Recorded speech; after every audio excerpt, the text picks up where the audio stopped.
പണി കിട്ടിയിരിക്കുക. അതായത് ഇനി മുതൽ കിണർ കുഴിക്കണമെങ്കിൽ നമുക്ക് അനുമതി ആവശ്യമാണ്. വാട്ടർ അതോറിറ്റിയിൽ നിന്നും പെർമിഷൻ കിട്ടിയതിന് ശേഷം മാത്രമേ നമുക്ക് കിണർ കുഴിക്കാൻ സാധിക്കൂ.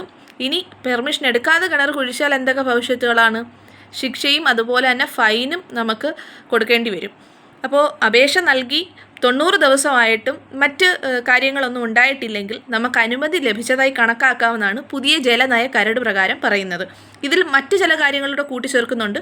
ഒരു വീടിന് 2 വാട്ടർ ടാങ്ക് ഉണ്ടാവണമെന്ന് പറയുന്നുണ്ട്. ഒന്ന് കുടിവെള്ളത്തിന് വേണ്ടിയിട്ട് മാത്രമായിട്ടും മറ്റൊന്ന് വീട്ടിലെ മറ്റ് ആവശ്യങ്ങൾക്ക് വേണ്ടി ഉപയോഗിക്കണമെന്ന് പറയുന്നു.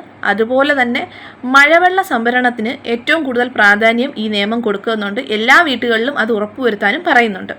ഇനി മറ്റൊരു കാര്യം പറയാനുള്ളത്, കിണർ പുതിയതായി കുഴിക്കുന്നതിന് മാത്രമല്ല അനുവാദം ആവശ്യമുള്ളത്, നിലവിലത്തെ കിണറിൻ്റെ വിസ്താരം കൂട്ടുന്നതിനും ഇതുപോലെ അനുമതി ആവശ്യമാണ്. അപ്പോൾ പുതിയതായിട്ട് വീട് വെക്കാനിരിക്കുന്നവർ ഈ നിയമം അറിഞ്ഞിരിക്കുക. മാക്സിമം ഇതൊന്ന് ജനങ്ങളിലേക്ക് ഷെയർ ചെയ്യുക.